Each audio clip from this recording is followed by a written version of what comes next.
Magandang hapon po sa ating lahat. Nay, Tay, happy wedding anniversary. Gusto ko pong i-congratulate kayong dalawa for this milestone and privilege, and I hope and pray na mas lalong tumibay pa ang inyong relationship, and may the Lord continue bless you with more wedding anniversaries to come. So, 25 years na kayong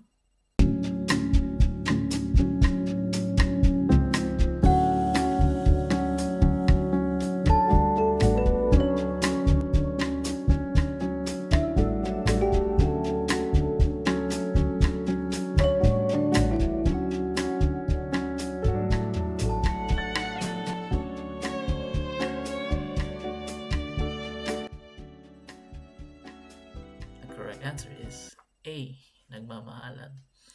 Gusto ko din po sanang magpasalamat sa lahat ng mga tao na umattend ng wedding nila nanay at tatay, sa mga nag-support para i-prepare ang lahat na ito, from decoration to food preparation. At higit sa lahat, kay Lord, sa lahat-lahat ng blessings at binibigay niya sa inyong dalawa, to me and to my brothers as well. Nay, thank you po dahil wala kang katulad mag-alaga, pagiging masipag nyo at pagiging supportive na nanay at asawa kay tatay. Masarap magluto at bonus na yung maganda kayo.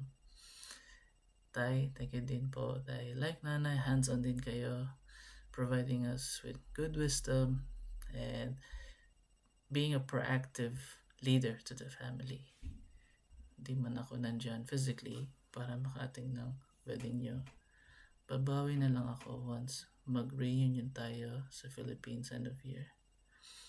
In 2 Timothy chapter 4 verse 7 to 8 says here, I have fought the good fight. I have finished the race. I have kept the faith. Now there is in store for me the crown of righteousness, which the Lord, the righteous judge, will award to me on that day, and not only to me, but also to all who have longed for his appearing.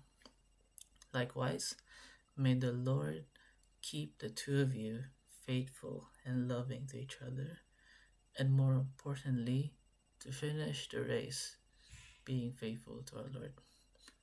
That's all. Thank you.